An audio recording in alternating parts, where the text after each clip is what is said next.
बबलू हाथी सुबह सवेरे अकेले वन में टहलने के लिए निकला। वह अपने ही धुन में चला जा रहा था।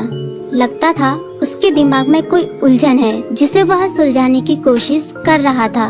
सड़क पर आगे बढ़ते ही उसके सामने चीकू खरगोश भागा। बबलू का पैर उसके ऊपर पड़ने ही वाला था कि चीकू जोर से चिल्लाया। उसकी आवाज सुनकर बबलू ने अपना पैर पीछे खींच लिया। कहाँ खोए हो बबलू भाई? कहीं नहीं, बस कुछ ऐसे ही सोच रहा था। किस बारे में? तुम जानकर क्या करोगे? शायद मैं तुम्हारी कुछ मदद कर सकूं। तुम तो जानते हो आजकल वन में कितनी चोरियां हो रही हैं, पर चोर का कोई अता पता ही नहीं है। इस बात को लेकर वन के सारे प्राणी चिंतित थे। वे वहाँ खुद को सुरक्षित महसूस नहीं कर रहे थे। अरे चीकू भाई, हम मजबूर हैं। हम चोर को पकड़ ही नहीं पा रहे हैं। वह बहुत चालाक है और अपने काम को बड़ी कुशलता से अंजाम दे रहा है। कहीं कोई सबूत ही नहीं छोड़ रहा। हमारे राजा इस बात को लेकर बहुत चिंतित हैं। यही कारण है कि हम सब इस बारे में सोच रहे हैं। अब तुम मेरी इसमें क्या मदद कर सकते हो? मैं कुछ सोचता हूँ, हो सकता है मुझे कोई उपाय सूझ जाए। प्रयास करने में कोई हर्ज तो नहीं है।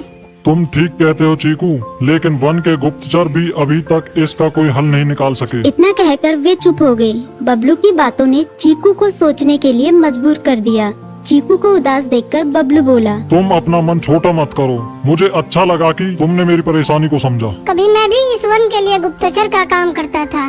एक बार मेरी टांग टूट जाने से मेरे अंदर फुर्ती नहीं रही। तब से मैंने यह काम छोड़ दिया। चीकू, तुम चाहो तो यह काम दोबारा कर सकते हो। वन के प्राणी ज्यादातर दिन में भोजन की तलाश करते हैं, वे रात को आराम करते हैं। तुम दिन रात दोनों में ही भोजन की तलाश में निकल सकते हो सकता है रात को तुम्हें कुछ ऐसी बातों का पता चल जाए जो हमारे काम की हो। हाँ बबलू, तुम ठीक कहते हो। मैं आज रात को वन में घूमकर इस बात का पता करने की कोशिश करता हूँ।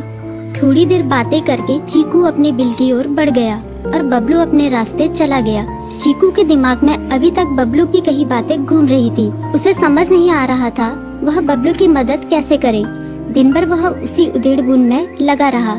शाम होते ही चीकू कुछ सोचने लगा और वह चुपचाप बिल से बाहर निकल आया। चीकू की पत्नी ने देखा तो बोली, इस समय कहाँ जा रहे हो? बाहर खतरा है। खतरा तो सुबह भी रहता है, लेकिन खतरों से डर कर हम भूखे तो नहीं मर सकते। मैं बाहर घूम कर आता हूँ। इतना कहकर चीकू रात को बिल से बाहर निकल आया। कुछ दूर जाकर उसकी नजर बंकू उल्लू पर पड़ी, जो कुछ ही दूरी पर था। वह पेड़ की डाल पर बैठा अपनी गर्दन चारों तरफ घुमा रहा था। वह तेजी से पेड़ की एक डाल से दूसरी डाल पर उड़ रहा था। बंकू की नजर उस पर नहीं पड़ी थी।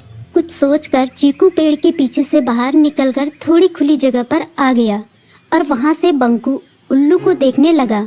बंकू ने चीकू को अंधेरे में भी देख लिया, पर उसने उसमें कोई उत्सुकता नहीं दिखाई और अपनी गर्दन चारों ओर घुमाता रहा। चीकू बड़ी देर तक बंकू की हरकतों पर नजर रखे रहा। वह थोड़ी देर तक खुले मैदान में खड़ा रहा, पर बंकू ने उसे देखकर भी अनदेखा कर दिया।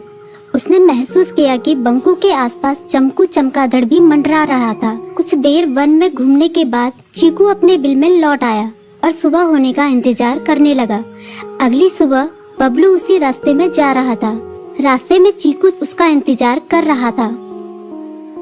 आज बड़ी जल्दी आ गए बबलू। हाँ, आजकल मुझे चिंता की वजह से नींद नहीं आती। कोई नई खबर है क्या? यकीन से तो मैं नहीं कह सकता, पर मैं तुम्हें ऐसे प्राणी का नाम बता सकता हूँ जो शायद चोरों की मदद कर रहा है। कौन है वो?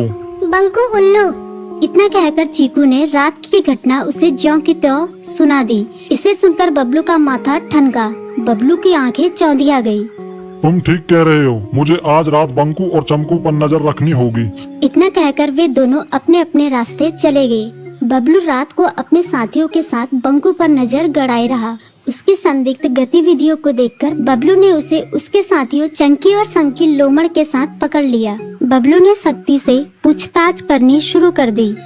तुम इस समय बंकू चमकू के साथ क्या कर रहे हो? हम चारों दोस्त हैं, इसलिए साथ बैठकर बातें कर रहे हैं।